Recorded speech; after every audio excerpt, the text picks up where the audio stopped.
الحمد لله نحمده ونستعينه ونستغفره ونؤمن به ونتوكل عليه ونعوذ بالله من شرور أنفسنا ومن سيئات أعمالنا من يهد الله فلا مضل له ومن يضلله فلا هادي له ونشهد أن لا إله إلا الله وحده لا شريك له وأشهد أن سيدنا ومولانا محمدا عبده ورسوله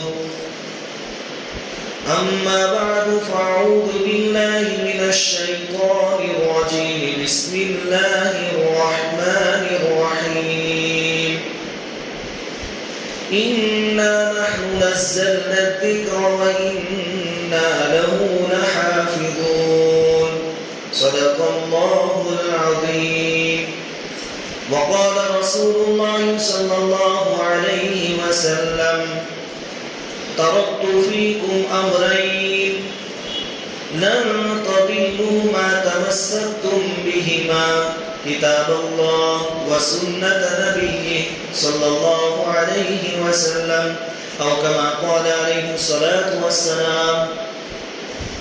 بزرگوں اور پیارے بھائیوں، میں نے آپ کے سامنے قرآن کریم کی ایک آیت کریمہ تلاوت کی ہے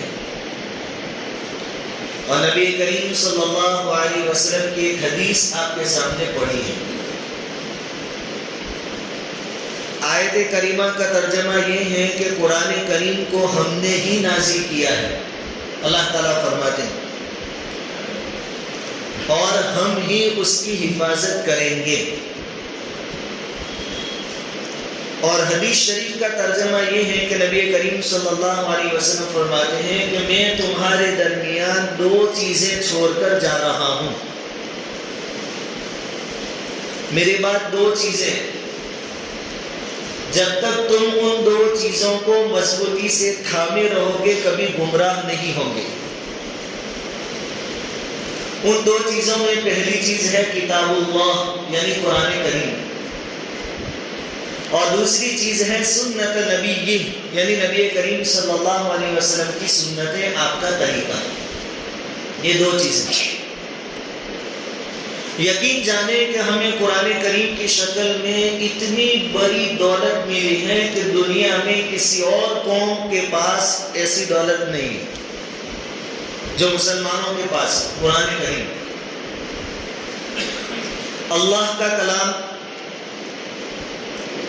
لانے والے حضرت جبرائیل امین علیہ السلام، اور جس پر اتارا گیا صادق الوعد الامین نبی کریم صلی اللہ علیہ وسلم. جب سے اترا ہے، جیسا اترا ہے ویسا ہی آج بھی موجود ہے اور قیامت تک موجود رہے گا. آج تک ذرہ برابر اس میں کوئی تبدیلی نہیں ہوئی، کوئی اس کو بدل نہیں سکا، اور قیامت تک کوئی اس کو بدل بھی نہیں سکے گا. یہ قرآن کا چیلنج ہے پہلے دن سے آخری دن تک. مشرکین مکہ بہت سی مرتبہ کہا کرتے تھے کہ یہ قرآن تو ہے نا، نبی خود گھڑتے ہیں، خود بناتے ہیں، وہ قرآن کے پاس سے سیکھ کر آتے ہیں. قرآن کہتا ہے کہ چلو مان لو کہ نبی بھی انسان ہے اور وہ قرآن بنا کر لاتے ہیں، تو تم بھی انسان ہو، تم بھی بنا کر دکھاؤ. کبھی کہا کہ قرآن جیسی 10 سورتیں لا کر بتاؤ، کبھی کہا ایک سورت لے کے آؤ، اور کبھی یہ چیلنج دیا کہ ایک سورت تو بہت بڑی بات ہے، ایک آیت لے کر آؤ. اس زمانے میں بڑے بڑے فصیح اور بلیغ قسم کے لوگ ہوا کرتے، برجستہ عربی میں اشعار کہتے تھے بغیر تیاری کے. لیکن قرآن ایک آیت بھی کوئی نہیں لا سکتا، آج بھی نہیں لا سکتا، قیامت تک یہ چیلنج رہے گا. کیونکہ اس قرآن کی حفاظت کا وعدہ اللہ رب العزت نے فرمایا، ہم نے اتارا اور ہم اس کی حفاظت کریں. حفاظت کی شکلیں عجیب و غریب ہیں، کیسے کیسے اللہ تعالیٰ نے حفاظت فرمائی. امام قرطبی رحمۃ اللہ علیہ نے ایک واقعہ لکھا ہے. کہ مامون رشید کا دور خلافت تھا، وہ امیر المومنین تھے مامون رشید۔ ان کی عادت یہ تھی کہ اپنے دربار میں کبھی کبھی علمی مجلس قائم کرتے تھے، علماء جمع ہوتے، سب اہل علم کو جمع ہونے کی اجازت، جو بھی اہل علم ہو، علم والا ہو، آ سکتا تھا مجلس میں اور علمی بات کر سکتا تھا۔ ایک مرتبہ علمی مجلس قائم تھی کہ ایک آدمی کھڑا ہوا، چہرے مہرے سے مسلمان نہیں لگتا تھا، لیکن بہت فصیح باتیں اس نے کی، بہت اچھی اچھی باتیں اس نے کی۔ مجلس جب ختم ہو گئی تو مامون رشید نے اس آدمی کو بلوایا اور اس سے کہا کہ آپ کے چہرے مہرے سے اور لباس سے آپ مسلمان نہیں لگتے، مجھے اب اندازہ ہوتا ہے کہ آپ یہودی ہیں، اسرائیلی ہیں۔ اس آدمی نے کہا کہ ہاں میں یہودی ہوں۔ کہا کہ اتنی اچھی باتیں تم کر رہے ہو یہودی ہو کر اسلام کے بارے میں، اگر آپ مسلمان ہو جائیں تو ہم آپ کا بہت اکرام کریں گے، بہت اعزاز کریں گے۔ یہودی نے کہا کہ ہم تو اپنے باپ دادا کے مذہب کو نہیں چھوڑ سکتے، میں مسلمان نہیں ہوتا۔ خیر اسلام میں زبردستی تو کسی پر ہے نہیں۔ مامون رشید نے کہا ٹھیک ہے آپ کی مرضی، وہ چلا گیا، بات آئی گئی ہو گئی۔ دوسرے سال پھر مامون رشید کے دربار میں علمی مجلس قائم ہوئی۔ اب کی بار وہی آدمی پھر کھڑا ہوا اور اسلام کے بارے میں عجیب و غریب باتیں اس نے بیان کی، فقہی باتیں، مسائل بیان کی، اور اس نے اظہار کیا کہ میں اب مسلمان ہو گیا ہوں۔ مجلس ختم ہونے کے بعد مامون رشید نے اس کو بلایا اور کہا کہ گئے سال جب میں نے سمجھایا کہ مسلمان ہو جا، اس وقت تو نے انکار کیا، پھر کون سی بات پیش آئی کہ اب تو خود مسلمان ہو کر یہاں آیا؟ دھیان سے سنو قرآن کی حفاظت اللہ تعالیٰ نے کیسے کی۔ اس آدمی نے کہا، اس یہودی نے کہا کہ میں یہاں سے جب گیا تو میرا کاروبار کیا ہے، میں کاتب ہوں، یعنی میری رائٹنگ بہت اچھی اور میں لکھنے کا کام کرتا ہوں، کتابیں لکھتا ہوں اور بیچتا ہوں اور اس سے اپنا گزران چلاتا ہوں۔ میں نے جا کر یہ ارادہ کیا کہ کون سا مذہب سچا ہے اس کی تلاش کرنی چاہیے، ریسرچ کرنا چاہیے کہ کون سا مذہب سچا ہے۔ تو میں نے اپنے ہاتھ سے تورات کے 3 نسخے لکھے اور اس میں بہت رد و بدل کر دی، ادھر کی ادھر باتیں کر دی، اور وہ 3 نسخے لے کر میں کلیسا میں گیا، یہودیوں کے بڑے بڑے جو علماء سمجھے جاتے ہیں ان کے پاس، ان کے سامنے پیش کیا۔ انہوں نے اس کو خرید لیا، بہت خوش ہوئے، لیکن ان کو ذرا بھی اعتراض نہیں ہوا کہ اس میں تبدیلی ہوئی ہے۔ پھر میں نے انجیل کے 3 نسخے لکھے اپنے ہاتھ سے بہترین انداز میں، پھر وہ لے جا کر عیسائی پادریوں کے پاس گیا، ان کے ہاتھوں میں نے 3 نسخے بیچے، وہ بھی بہت خوش ہو گئے، ان کو بھی کوئی اعتراض نہیں ہوا کہ اس میں تبدیلی ہوئی ہے۔ پھر اسی طرح میں نے قرآن کے 3 نسخے لکھے اپنے ہاتھ سے، اور اس میں بھی بہت ساری جگہوں پر تبدیلی کر دی، بدل دیا، زبر زیر پیش الفاظ بدل دیے، اور لے کر ایک مسلمان کے پاس گیا۔ جب اس نے اپنے ہاتھ میں لے کر قرآن کو الگ الگ جگہ سے کھول کے دیکھا تو اس نے بول دیا کہ یہ نہیں چلے گا، یہ بدل دیا گیا، اس میں تحریف کی گئی۔ تب مجھے یقین ہو گیا کہ واقعتاً یہ قرآن اللہ کی کتاب ہے، اور اس نے حفاظت کا جو وعدہ کیا تو بالکل صحیح ہے کہ ایک ادنا سا مسلمان بھی جانتا ہے کہ بدل دیا گیا ہے، یہ نہیں چلے گا۔ مجھے یقین ہو گیا کہ واقعتاً قرآن اللہ کی کتاب ہے اور اس نے حفاظت کا ذمہ لیا ہے، وہ صحیح بات ہے۔ اس سے میں متاثر ہوا اور میں مسلمان ہو گیا۔ معمولی آدمی بھی قرآن میں زبر سے پیش کی تبدیلی کو بھی برداشت نہیں کرتا، یہ قرآن کا معجزہ ہے، اور قیامت تک لفظ بدلنا تو بہت دور کی بات ہے، ایک نقطہ کوئی نہیں بدل سکتا۔ تفسیر رازی کے اندر ایک واقعہ لکھا ہے، دیکھو آج جمعہ کا دن ہے، ہم نے سورہ کہف پڑھی ہوگی یا پڑھیں گے۔ سورہ کہف میں جب 16واں سپارہ شروع ہوتا ہے تو تیسری یا چوتھی لائن میں آیت آتی ہے، فَانْطَلَقَا حَتَّى إِذَا أَتَيَا أَهْلَ قَرْيَةٍ اسْتَطْعَمَا أَهْلَهَا فَأَبَوْا أَن يُضَيِّفُوهُمَا۔ اس آیت کے اندر حضرت موسیٰ علیہ السلام اور خضر علیہ السلام کا واقعہ ہے۔ کہ وہ دونوں پھر ایک بستی میں گئے, بھوک لگی تھی, تو موسیٰ علیہ السلام نے بستی والوں سے کہا کہ ہم مہمان ہیں, ہماری مہمانی کیجیے. مہمان کے لیے جائز ہے, مباح ہے کہ بستی والوں سے کھانا مانگے. موسیٰ علیہ السلام نے عرض کی, لیکن بستی والوں نے کھانا دینے سے انکار کر دیا. قرآن نے اس کو نقل کیا, فَأَبَوْا أَن يُضَيِّفُوهُمَا, مہمانی سے انکار کیا, کھانا نہیں دیا. اس بستی کا نام مفسرین نے انطاکیہ بتایا ہے, انطاکیہ. اب یہ تو بہت پہلے زمانے کا واقعہ تھا, قرآن نے اس کو نقل کیا. حضور کے زمانے میں اس بستی کے بہت سارے لوگ حضور کے پاس آئے, انطاکیہ شہر کے رہنے والے, جہاں کے لوگوں نے کھلانے سے منع کیا. وہ آئے, بہت سارا سونا لے کر آئے, اور حضور سے کیا کہا کہ دیکھو قرآن میں یہ بات ہے, فَأَبَوْا أَن يُضَيِّفُوهُمَا, کہ کھلانے سے ہماری بستی والوں نے انکار کیا تھا. یہ ہمارے لیے شرم کی بات ہے, ہمیں بہت شرم آتی, اس لیے آپ یہ سونا قبول کر لیجئے. اور کیا کہا, یہ جو لفظ ہے فَأَبَوْا, با واو زبر بو, انکار کیا. فَأَبَوْا میں سے با کو نکال کر تا لگا دیجئے, فَأَتَوْا کر دیجئے. فَأَتَوْا کر دیں, تا لگا دیں, تو ترجمہ ہوتا ہے کہ انہوں نے ان کی مہمانی کی. بس اتنے نقطے بدلنے کی بات ہے, اور کچھ بدل کر نہیں. حضور صلی اللہ علیہ وسلم نے فرمایا کہ اگر فَأَبَوْا سے فَأَتَوْا کر دیا جائے تو قرآن میں جھوٹی بات داخل ہو جائے. جب انہوں نے مہمان نوازی کی نہیں ہے تو ہم کون ہیں کہ بو سے تو کر دے, اور یہ کہے لوگوں کے کہ قرآن نے یہ بیان کیا کہ انہوں نے موسیٰ علیہ السلام کی مہمانی کی تھی, خضر علیہ السلام کی مہمانی کی تھی. یہ تبدیلی اور تحریف قرآن میں ہرگز نہیں ہو سکتی. آپ کا سونا آپ کو مبارک, لیکن قرآن اللہ کی کتاب ہے اور اس میں ایک نقطے کا فرق نہیں آ سکتا. دیکھو بو سے تو کرنا بھی حضور نے گوارا نہیں کیا. اس سے ثابت ہوتا ہے کہ ایک نقطہ بھی قرآن میں کوئی بدل نہیں سکتا. ایسا قرآن اللہ رب العزت نے ہمیں عطا فرمایا ہے. اس میں ہدایت ہے. حضور صلی اللہ علیہ وسلم کی ایک بہت خواہش تھی, بہت چاہت تھی اور بہت فکر تھی اس بات کی کہ ہر علاقے میں اور ہر قبیلے میں قرآن کی تعلیم پہنچ جائے. قرآن کی تعلیم وہی اسلام کی تعلیم ہے. اسی لیے تو ہجرت کرنے سے پہلے ہی سے نبی کریم صلی اللہ علیہ وسلم نے حضرت مصعب بن عمیر رضی اللہ تعالیٰ عنہ کو مدینہ بھیج دیا تھا تعلیم کے لیے. حضور نے ابھی ہجرت نہیں فرمائی, آپ مکہ میں, لیکن تعلیم کی غرض سے, قرآن اور اسلام کی تعلیم کی غرض سے مصعب بن عمیر کو کہاں بھیجا تھا؟ مدینہ.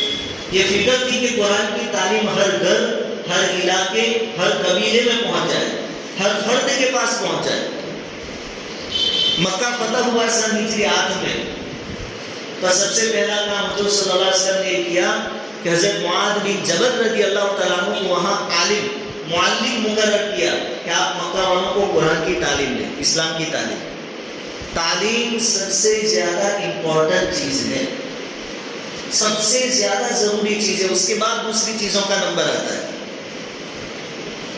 یمن والے آئے, حضور سے درخواست کی کہ ہماری تعلیم کے لیے کسی ساتھی کو بھیجے.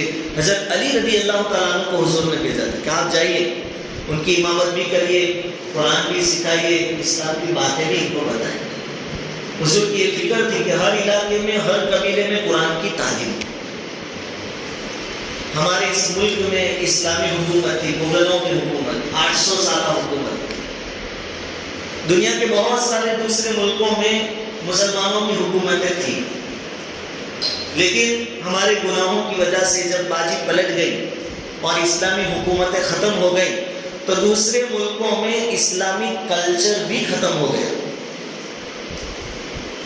اسلامک جو کلچر تھا, رہن سہن تھا, وہ بھی ختم ہو گیا.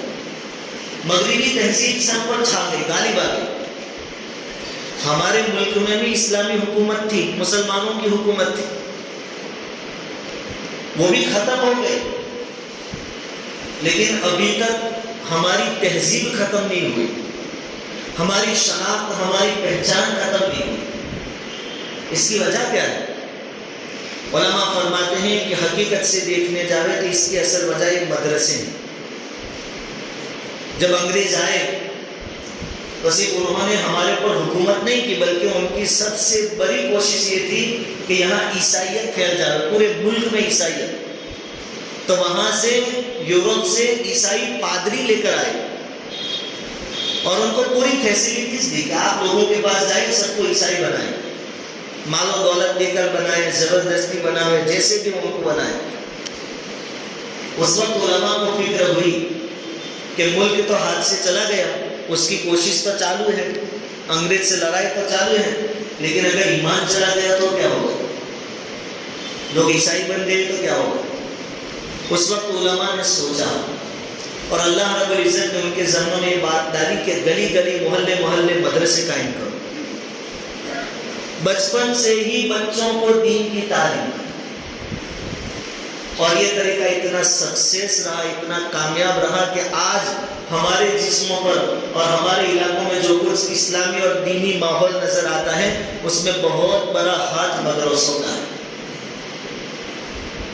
چھوٹا سا بچہ مکتب میں آ کر جو پڑھتا ہے بچپن میں، 55 تک وہ اس کو یاد رہتا ہے۔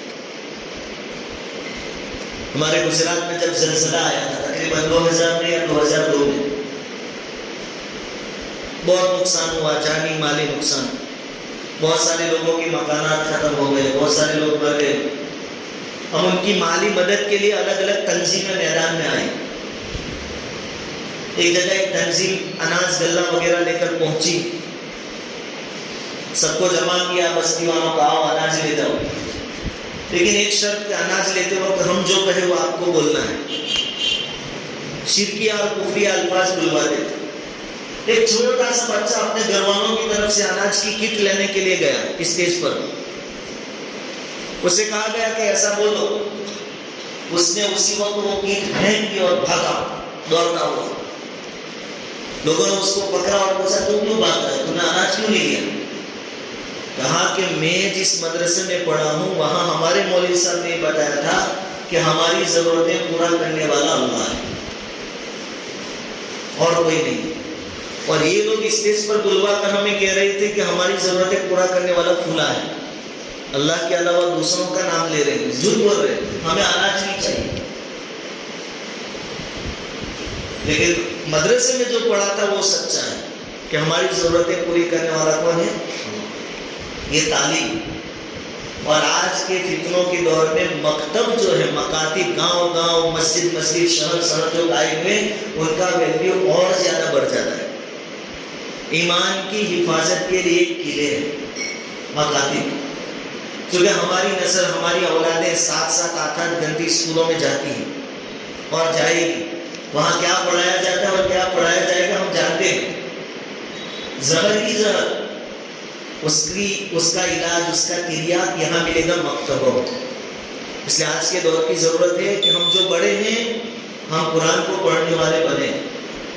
قرآن کریم کے پڑھنے کا زمانہ آ رہا ہے، رمضان کا مہینہ آ رہا ہے، اپنی زندگی، اپنے شیڈیول کو چینج کرے، قرآن کی خوب تلاوت۔ پڑھنے میں مشکل ہوتی ہے اس کے لیے تو ڈبل ثواب، اتک اتک کر جو پڑھتا ہے پڑھنے میں دشواری ہو رہی ہے اس کے لیے دگنا ثواب۔ رمضان کا مہینہ آ رہا ہے، ابھی سے قرآن کی پریکٹس چالو کرو۔ کوئی حافظ قرآن کو، کسی عالم کو پکڑ کر سمجھا کر سیکھنے کا کچھ انتظام کریں گا، اپنا وقت نکالے، زیادہ سے زیادہ قرآن کریم کو پڑھیں اور ہماری اولاد کو مدرسوں میں بھیجیں۔ آج کے دور میں مدرسوں کی اہمیت بہت ہے، خاص کر کے جو مکتب ہے جہاں کلمے سکھائے جاتے ہیں، ایمان کی بنیادی باتیں بتائی جاتی ہیں۔ بستی میں عالم یا مفتی کا ہونا یہ تو 1 2 ہو جائے گے تو ابھی کام ہو جائے گا، لیکن ہر گھر سے ہر بچے کا مکتب میں جانا ضروری ہے۔ ہر ایک کا مفتی اور عالم بننا ضروری نہیں ہے، لیکن مکتب میں ہر بچے کا ہر گھر سے جانا ضروری ہے، اس کی فکر کریں۔ مدارس پر اسی لیے سب سے زیادہ یلغار ہوتی ہے، حملے کیے جاتے ہیں کہ یہاں تو یہ سکھایا جاتا ہے، وہ سکھایا جاتا ہے۔ وہ جانتے ہیں کہ ان کو کھوکھلا کرنا ہو، ان کو توڑنا ہو اور بے دین بنانا ہو تو پہلے مدرسوں کو بند کرنا پڑے گا۔ اس لیے اس کی اہمیت کو، اس کے ویلیو کو سمجھیے۔ جگہ جگہ مکاتب قائم ہے، اس کو مضبوط کرنے کی کوشش کیجیے، اس کو سپورٹ کیجیے۔ بچوں کو ضرور بھیجیں مدرسے، ہر مسجد میں ہر جگہ مدرسوں کا انتظام، اور ان کی حوصلہ افزائی کیجیے۔ حوصلہ افزائی کے لیے جلسے کیے جاتے ہیں، سال ختم ہوتا ہے تو انعامی جلسے، چھوٹے چھوٹے بچوں کو انعام دیا جاتا ہے، ان کو حوصلوں کو بڑھایا جاتا ہے، ابھارا جاتا ہے، شوق دلایا جاتا ہے۔ اسی کے پیش نظر ہمارے جو مرکز کا مدرسہ ہے اس کا بھی جلسہ انشاءاللہ یہ سوموار کو ہوگا، 13 تاریخ عشاء کی نماز کے بعد محلے میں۔ ہر ساتھی اپنے کام کو آگے پیچھے کر کر وہاں پہنچنے کی کوشش کرے، عشاء سے پہلے کھانے سے اور ضروریات سے فارغ ہو جائے، اس کو ایک ضروری سمجھ کر وہاں پہنچے۔ آپ کا بچہ مدرسے میں جو پڑھتا ہے، دیکھو یہاں جمعرات کو گشت کا دن ہے تو گشت سے پہلے بات ہوتی ہے، اس میں کیا بتایا جاتا ہے کہ 4 چیزوں کا نام گشت ہے، 4 عمل ہوں گے، اس کو گشت کہتے ہیں۔ ایک ساتھی یہاں بیٹھ کر بات کرے گا، ایک جماعت بستی میں جائے گی، ایک ساتھی استقبال کے لیے اور ایک ساتھی دعا میں۔ پھر کیا کہتے ہیں کہ یہ جو دعا والا آدمی ہے وہ پاور ہاؤس، جتنا زیادہ اس کا کنیکشن اللہ کے ساتھ مضبوط ہوگا، وہ جو جماعت بستی میں گئی ہے ان کا کام آسان ہوگا، ان کے کام میں برکت ہوگی، کام آسان ہو جائے گا۔ آپ اپنے بچے کو مدرسے میں جو بیچتے ہیں وہ پاور ہاؤس ہے۔ آپ نے چھوٹے بچے کو یہاں بیچ دیا اور پھر آپ نوکری پر چلے گئے، دھندے پر چلے گئے، کاروبار پر چلے گئے، آپ نے پہلا کام جو کرنا تھا وہ کر دیا، ایک بچے کو آپ نے مدرسے میں بیچ دیا، اب اس کی برکت سے آپ کے کاروبار میں برکت ہوگی، آپ کے کام آسان ہو جائیں گے، گھروں پر ماں بہنیں ہیں ان کے کام آسان ہو جائیں گے، کیونکہ ایک آدمی کو آپ نے اللہ کے راستے پر لگا دیا۔ یہ مکتب بہت ضروری ہے، یہ پاور ہاؤس ہے، ان کی قدر کریں، اپنے بچوں کو بھیجیں۔ اور انہیں چھوٹے چھوٹے بچوں کا پروگرام ہے، جلسہ ہے سوموار کے دن عشاء کی نماز کے بعد 13 تاریخ کو۔ ہر ساتھی وہاں پہنچنے کی کوشش کریں، اپنے گھر سے مستورات کو بھی لا لیں، ان کے لیے بھی بیٹھنے کا انتظام ہے بہت کیا، اور پروگرام پورا ہونے تک بیٹھے اور اس میں بچوں کی حوصلہ افزائی کریں۔ اللہ رب العزت کہیں سنی باتوں پر عمل کی توفیق عطا فرمائے۔